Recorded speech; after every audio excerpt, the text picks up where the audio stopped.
Dolly Parton is 80 years old. This year, she looked in the camera and said 4 words: "I ain't dead yet." And then she canceled everything. If you love an aging parent, or you're bracing for the day that you may lose your own partner, the next few minutes could help you save a life. Because what's quietly breaking in Dolly's body is happening in millions of homes right now, and almost nobody sees it coming. A broken heart that's real, measurable, and named after a Japanese octopus trap. A common kidney stone that turns deadly within hours, and the single warning sign it has. A first year of widowhood that isn't just the saddest year, but the most dangerous one. And the reason a woman who could never have children has now mailed her 300 millionth free book to everyone else's children. I'm Neal K. Shah, a Johns Hopkins and NIH-funded caregiving researcher and the CEO of CareYaya. I've helped thousands of families navigate aging, dementia, and serious illness. I'm not a clinician, but a leading researcher and innovator in caregiving. And I think Dolly's story pulls together 3 things I study every day: grief, the body, and how the people who love us can help.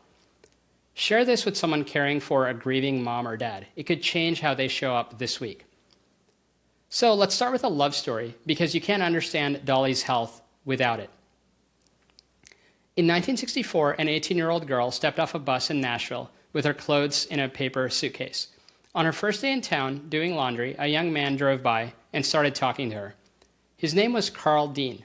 Dolly later said what struck her most was simple. While he talked, he looked at her face. They married 2 years later in 1966 in a tiny ceremony in Georgia. They stayed married nearly 60 years. Carl almost never appeared in public. One of the most famous women on earth, kept the most private husband in show business. Then, on March 3, 2025, Carl Dean died at age 82. Dolly wrote that words could do no justice for the love they shared. And here's where grief stops being only emotional and starts being physical. In the months after Carl's death, Dolly, a woman who's known for her boundless energy, said she felt worn down and worn out. She admitted something caregivers will recognize instantly. During Carl's long final illness, she said, "I didn't take care of myself." She let her own health slide while she cared for him. Then the kidney stones came. One even turned into an infection. She postponed her Las Vegas shows, then canceled them. She missed her own 80th birthday concert at the Grand Ole Opry. But she refused to disappear. On Instagram, she asked, "Do I look sick to you?" In another interview, she said, "If you allow yourself to get old, you will. And I say I ain't got time to get old." So which is it? A woman that's falling apart, or a woman that's just getting started? The answer is both, and the science of why is genuinely surprising. By the way, if this is already helping you understand someone you know or love, please hit subscribe and follow along. What's coming next is the part that most people never hear until it's too late. There's an old phrase, dying of a broken heart. For a long time, doctors treated it like poetry, but I think it's not. It's actually measurable. Researchers call it the widowhood effect. When one spouse dies, the surviving partner's own risk of dying climbs, and it climbs the highest in the first 6 months. The largest analysis ever done pooled more than 2 million people. It found that in those first 6 months, the risk of death rose about 81%. Men are even hit harder than women. The oldest people are hit hardest of all. So why would losing a loved one damage your own body? Grief floods you with stress hormones. It just totally wrecks your sleep. It kills your appetite, and it makes people skip their medications, skip doctor's visits. And it does something stranger.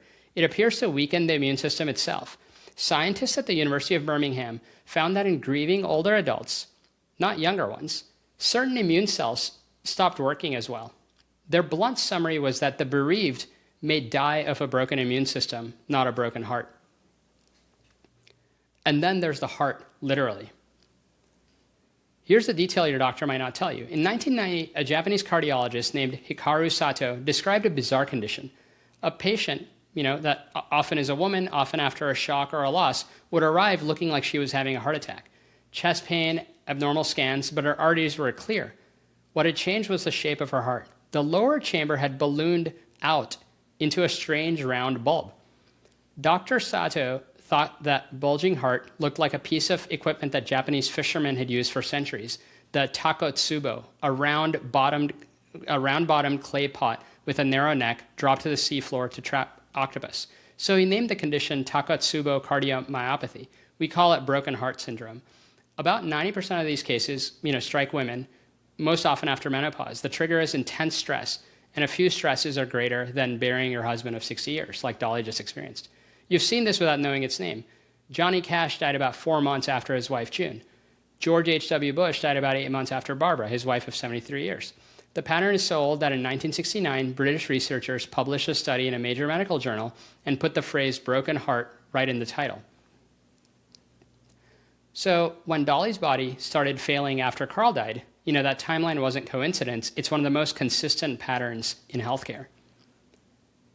Sit with that for a second because it changes how you treat the widow or widower that you know in your own family. The first year isn't just sad, it's medically dangerous. Now the thing that actually knocked Dolly off the stage, kidney stones. They sound minor, but they aren't, especially after age 60. About 1 in 11 Americans will get one, and older adults are landing in the emergency rooms for them at rising rates. Kidney stones are one of humanity's oldest complaints. In 1901, archaeologists working in Egypt opened a mummy that was roughly 5,000 years old and found a stone inside it. Egyptian medical scrolls describe treatments. The ancient surgeon Sushruta in India wrote about cutting out the stone. Even Hippocrates mentioned it in ancient Greece. For 5,000 years, this small, sharp rock has been dropping grown adults to their knees. Here's what matters for you or your loved ones.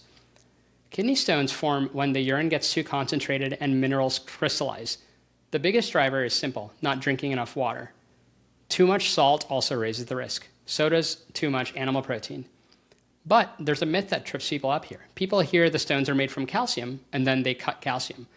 Well, unfortunately, I think that's backwards. Calcium from food actually lowers your risk because it binds up the troublemaker, oxalate, in your gut before it reaches the kidney. The move that may raise risk is calcium pills, especially if they're taken on an empty stomach. So calcium through food is good. Random supplements, be careful. Talk to your doctor. And the warning sign that I discussed earlier, the one that turns a stone from painful to deadly.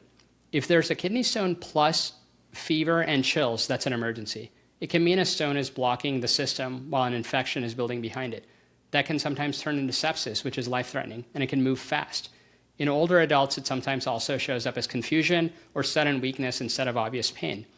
So if you see any of those things, call the doctor, especially if it's pain with a fever, do not wait. That's the rule that can save someone's life. So if you found that helpful, please subscribe and follow along so you see these updates. So now imagine if your mother lost your father or your dad is alone for the first time in 50 years. What actually helps a grieving person? First, know the difference between grief and something more. Grief that slowly softens over months is normal, but when the pain doesn't move at all, when a person can't function a year later or withdraws completely from society, stops eating, stops caring about themselves, that prolonged grief can be a disorder now recognized as a diagnosis. More than 1 in 4 grieving older adults may experience it. That's when you should bring in a professional to help. Second, this is the big one. Fight the isolation. This is where the science gets really loud. In a landmark review of over 70 studies of more than 3 million people found that loneliness and social isolation in the elderly raised the risk of early death by roughly 1/4 to 1/3. One of the lead researchers compared the size of that risk to smoking up to 15 cigarettes a day. In 2023, the U.S. Surgeon General issued a national advisory calling loneliness an epidemic and an independent risk factor for heart disease and dementia. So I think the single most powerful thing you can do for a grieving older adult, isn't bringing them a casserole, but it's your presence on a schedule, a standing phone call, a weekly visit, getting them back into the world before the walls close in. And then handle the quiet basics that grief erodes. Make sure they're eating enough, drinking water. Remember, dehydration is exactly what caused Dolly's stones. Help keep their medication straight, get them to their regular checkups, the ones that they may otherwise skip. Don't rush them. And never say move on.